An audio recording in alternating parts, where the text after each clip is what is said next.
Welcome, friends. This is Harshad Parekh inviting you to listen to some of my short writings on philosophy, religion, psychology, spirituality, education, Krishnamurti, and nature. I hope you have a good listening.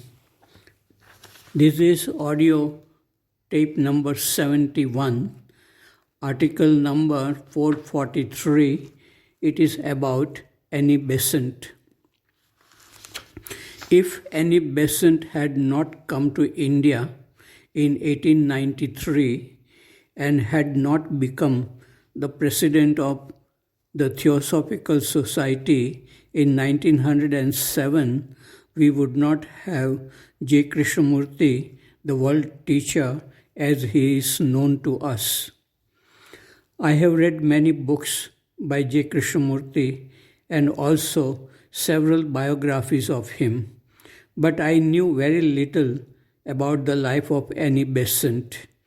Recently, I started reading about Annie Besant's life because I am requested to give a talk about Annie Besant at the Theosophical Society in Bhavnagar.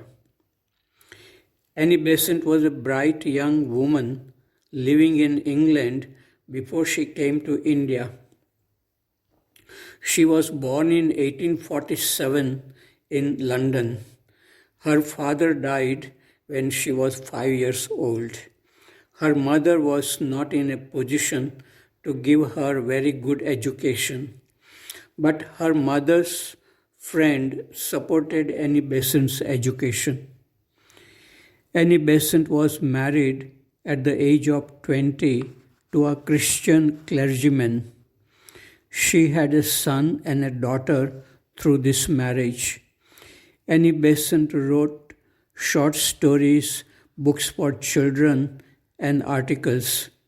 She earned money through these writings, but she was not allowed to keep this money according to Christian values. Annie Besant rebelled against Christian values and hypocrisy. Annie Besant supported poor workers and farmers while her husband supported rich landowners. Annie Besant left her husband after 6 years of marriage. She took daughter with her, but the son remained with her husband. Annie Besant was a powerful speaker. She became an atheist and fought for women's rights, poor workers' rights, secularism, socialism, democratic society, and freedom of birth control. She became controversial because of her liberal views in a conservative society of 19th century England. She lost the custody of her daughter because of her liberal views and actions. She was an activist fighting for the rights of poor workers, unemployed people, and farmers.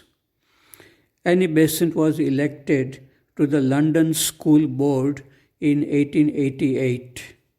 But her life changed drastically when she read Madame Blavatsky's book, The Secret Doctrine. She met Blavatsky personally and was deeply impressed by her personality. She became a theosophist and worked tirelessly for this organization. She also attended the World Parliament of Religions in Chicago in 1893, which made Swami Vivekananda very famous. Annie Besant came to India in 1893 as a theosophist, but she was also active in setting up educational institutions in India and also involved in Indian politics. She founded Home Rule League for Independence of India, traveled extensively in India.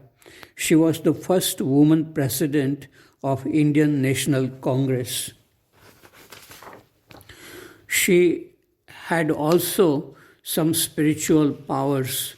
She was a clairvoyant and wrote books like Occult Chemistry with Leadbeater.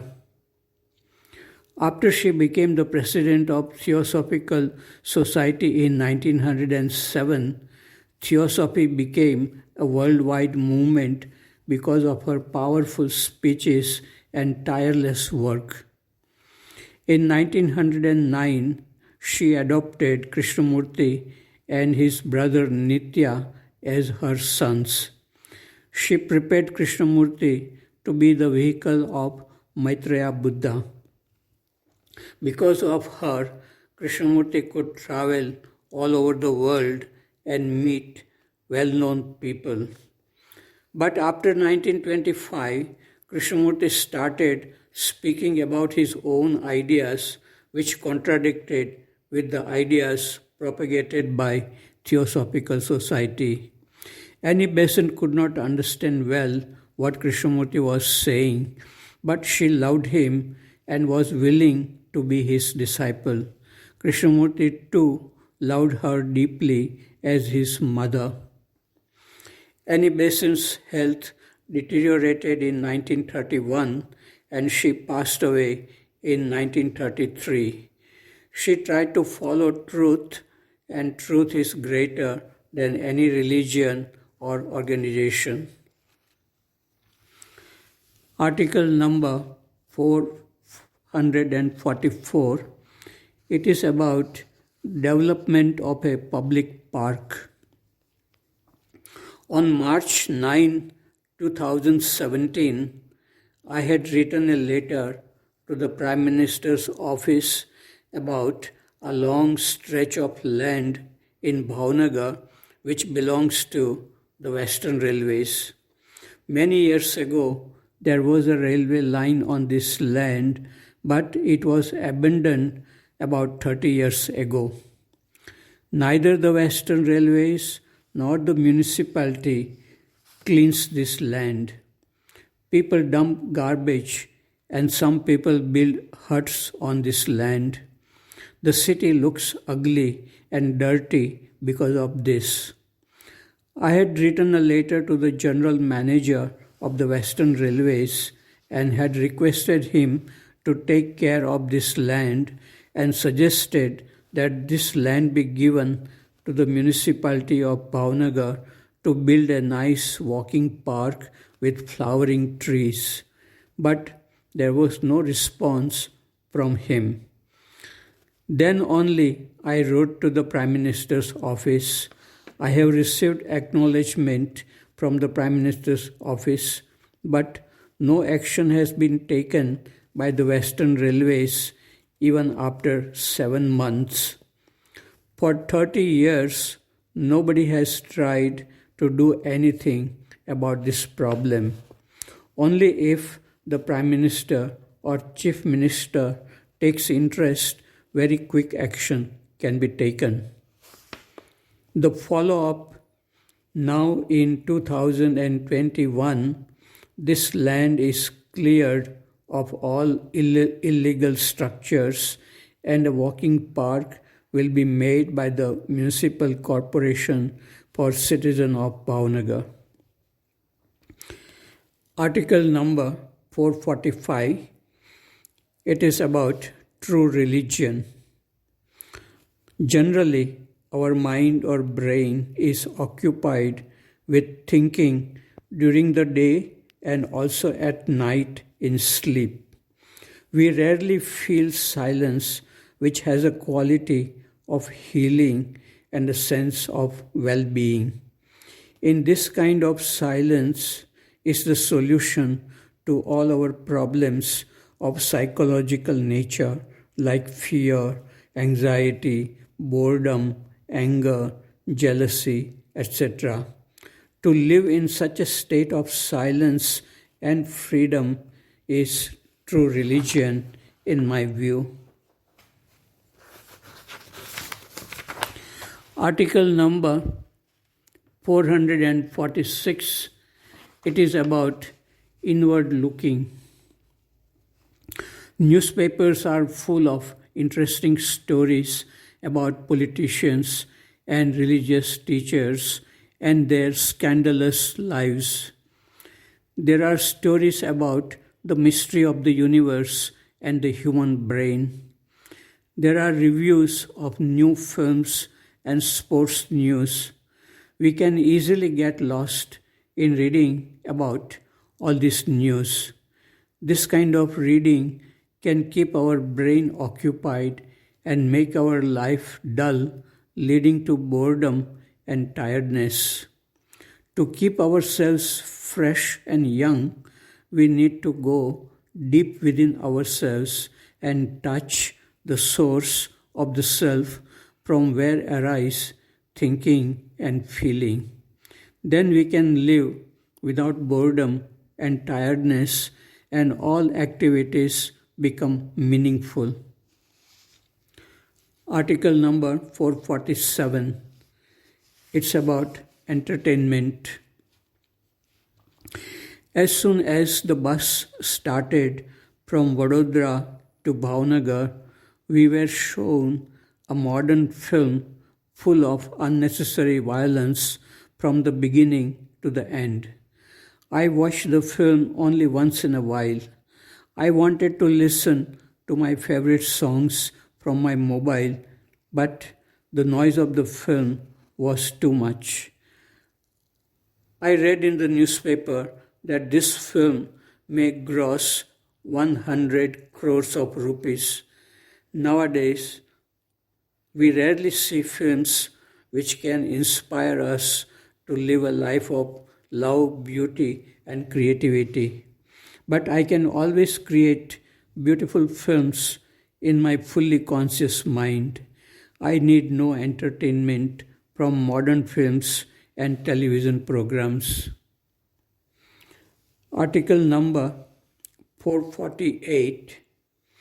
It is about a lake in the city. For many years, this small artificial lake in the center of Bhavnagar city was neglected. People were throwing all kinds of garbage in this lake, and the municipality never cleaned it properly. It was stinking, but now beautification work is going on, and most probably citizens may enjoy boating too in this lake. I had contacted the municipality many times in the last few years and requested the corporation to clean it properly. I am naturally happy to know that the beautification work is going on. Follow up. It is now in 2021. The lake is beautified and open to citizens. Article number 449. It is about the river of thinking. Thoughts reveal a lot about the deepest layers of the mind. Thoughts should not be blocked by any technique like deep breathing, concentrating on some image, repeating some mantras, etc. All one can do is to observe the flow of thoughts choicelessly. Good thoughts come and go, bad thoughts come and go, stray thoughts come and go. Let there be no attachment to anything. Let the river flow and carry thoughts, feelings, insights, poems, and dreams.